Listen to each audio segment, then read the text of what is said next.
सोचो, एक ऐसी फौज जिसे ना भूख लगती है, ना प्यास, जिसे ना नींद आती है, और सबसे बड़ी बात, जिसे मौत का कोई डर नहीं होता।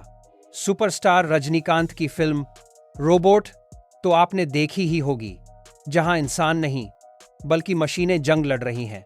क्या हो अगर मैं आपसे कहूं कि यह फिल्मी कल्पना अब हकीकत बनने जा रही है?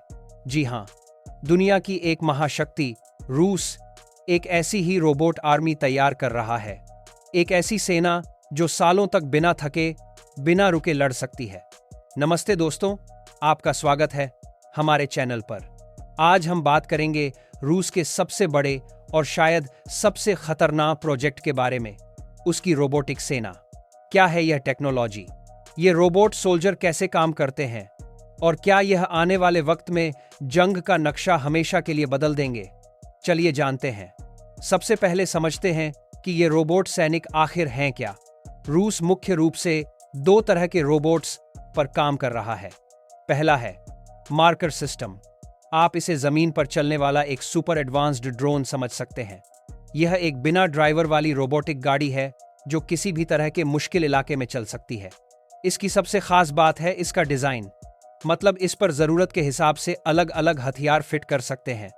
कभी मशीन गन, कभी एंटी टैंक मिसाइल, तो कभी ग्रेनेड लॉन्चर। दूसरा है यूरेन 9 कॉम्बैट रोबोट। यह एक छोटे टैंक जैसा दिखता है जिसे एक ऑपरेटर दूर बैठकर वीडियो गेम की तरह कंट्रोल करता है। यह बड़े बड़े टैंकों को तबाह करने वाली मिसाइलों और एक ताकतवर तोप से लैस है। रूस ने इसे सीरिया के जंग के मैदान में टेस्ट भी किया है, जहां से उसे बहुत जरूरी डेटा मिला। अब सवाल उठता है कि ये रोबोट काम कैसे करते हैं। क्या इन्हें कोई इंसान जॉयस्टिक से चलाता है? जवाब है हां भी और नहीं भी। इन रोबोट्स की असली ताकत है आर्टिफिशियल इंटेलिजेंस यानी AI। इनके अंदर एक तरह का खुद का दिमाग लगाया गया है जो अपने आप चीजों को सीख सकता है। ये अपने कैमरों और सेंसर्स की मदद से चेहरों को पहचान सकते हैं, दुश्मन और दोस्त में फर्क कर सकते हैं और टारगेट चुनकर उस पर हमला कर सकते हैं। मार्कर जैसे एडवांस्ड सिस्टम्स में एक और कमाल की टेक्नोलॉजी है जिसे कहते हैं ऑटोनोमस स्वार्म। इसका मतलब है कि 5 से 6 मार्कर रोबोट्स का एक झुंड बिना किसी इंसानी हेल्प के एक टीम की तरह काम कर सकता है। जैसे वीडियो गेम में आपका स्क्वाड काम करता है, ये आपस में बात कर सकते हैं और मिलकर किसी मिशन को पूरा कर सकते हैं। हालांकि गोली चलाने का फाइनल बटन अभी भी इंसान के हाथ में ही रखा गया है। मगर आप सोच रहे होंगे कि आखिर रोबोटिक सेना की जरूरत क्यों पड़ी?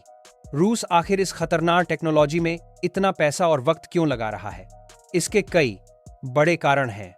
सबसे पहला और सबसे बड़ा रीजन है अपने सैनिकों की जान बचाना। जंग में सबसे बड़ा नुकसान सैनिकों की जान जाने से होता है। अगर लड़ने के लिए सबसे आगे रोबोट्स को भेजा जाए तो इंसानी सैनिकों को सुरक्षित रखा जा सकता है। दूसरा कारण है टेक्नोलॉजी की रेस में आगे निकलना। आज की दुनिया में जंग हथियारों से ज्यादा टेक्नोलॉजी से लड़ी जाती है। रूस, अमेरिका और नेटो जैसे अपने दुश्मनों से 2 कदम आगे रहना चाहता है। इसके अलावा ये रोबोट्स उन जगहों पर भी लड़ सकते हैं जहां इंसानों का जाना मौत को दावत देने जैसा है, जैसे कि न्यूक्लियर या केमिकल हमले वाली जगह पर। ये बिना थके 24 घंटे 7 दिन बॉर्डर की निगरानी भी कर सकते हैं। अब आप सोचेंगे कि जब दुनिया में यह सब हो रहा है तो इस रेस में अपना देश भारत कहां है? तो आपको यह जानकर गर्व होगा कि भारत भी इस मामले में पीछे नहीं है। हमारा DRDO यानी defence research and development organisation कई सालों से रोबोटिक्स पर काम कर रहा है। आपने दक्ष रोबोट का नाम शायद सुना हो। यह एक रिमोट से चलने वाली गाड़ी है जो बम और IED को ढूंढकर उन्हें डिफ्यूज करने का काम करती है। इसके अलावा DRDO निगरानी करने, बॉर्डर पर गश्त करने और सैनिकों तक सामान पहुंचाने के लिए भी अलग अलग तरह के रोबोट्स बना रहा है। भारत का फोकस सीधे सीधे लड़ने वाले रोबोट्स से ज्यादा अपनी फौज की मदद करने, उनकी जान बचाने और उनकी ताकत बढ़ाने पर है। भारत की पॉलिसी साफ है, मशीन कोई भी हो, असली कंट्रोल हमेशा इंसान के पास ही रहेगा। लेकिन सवाल यह है कि क्या इन पर भरोसा किया जा सकता है? पर क्या सब कुछ इतना आसान है? यह टेक्नोलॉजी सुनने में जितनी अच्छी लगती है उतनी ही खतरनाक भी है। इसके साथ सही और गलत के कई बड़े सवाल जुड़े हैं। सबसे बड़ा सवाल यह है कि क्या हम एक मशीन को किसी इंसान की जान लेने या न लेने का फैसला करने का हक दे सकते हैं? अगर किसी रोबोट के एआई से गलती हो गई और उसने किसी अपने ही सैनिक को दुश्मन समझकर मार दिया, तो इसका जिम्मेदार कौन होगा? उसे बनाने वाला, प्रोग्रामर या उसे चलाने वाला देश? टेक्नोलॉजी के खतरे भी कम नहीं हैं।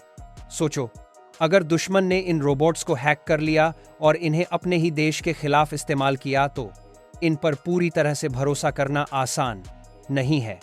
तो दोस्तों, आज हमने देखा कि जंग का फ्यूचर कैसा होने वाला है। रोबोट आर्मी अब कोई साइंस फिक्शन मूवी का कॉन्सेप्ट नहीं, बल्कि एक हकीकत है जो हमारे दरवाजे पर दस्तक दे रही है। रूस, अमेरिका, चीन और इजराइल जैसे देश इस टेक्नोलॉजी में सबसे आगे हैं, और यह टेक्नोलॉजी जंग के नियमों को हमेशा के लिए बदलने वाली है। यह एक ऐसी दो-धारी तलवार है जिसके दोनों तरफ तेज धार है। एक तरफ यह हमारे बहादुर सैनिकों की जान बचा सकती है, उन्हें खतरनाक मिशन से दूर रख सकती है, लेकिन दूसरी तरफ यह किलर रोबोट्स का वो दरवाज़ा खोलती है जिसे शायद हम कभी बंद न कर पाएं। एक ऐसी दुनिया जहां फैसला इंसान नहीं, बल्कि एक मशीन का कोड करेगा, जहां इमोशंस और दया की कोई जगह नहीं होगी। भविष्य इस बात पर निर्भर करेगा कि हम इंसान इस ताकत का इस्तेमाल कैसे करते हैं। फैसला हम इंसानों को ही करना है कि हम एक सुरक्षित फ्यूचर बनाते हैं या फिर टेक्नोलॉजी की एक ऐसी अंधी दौड़ शुरू करते हैं जिसका अंत बहुत बुरा हो सकता है।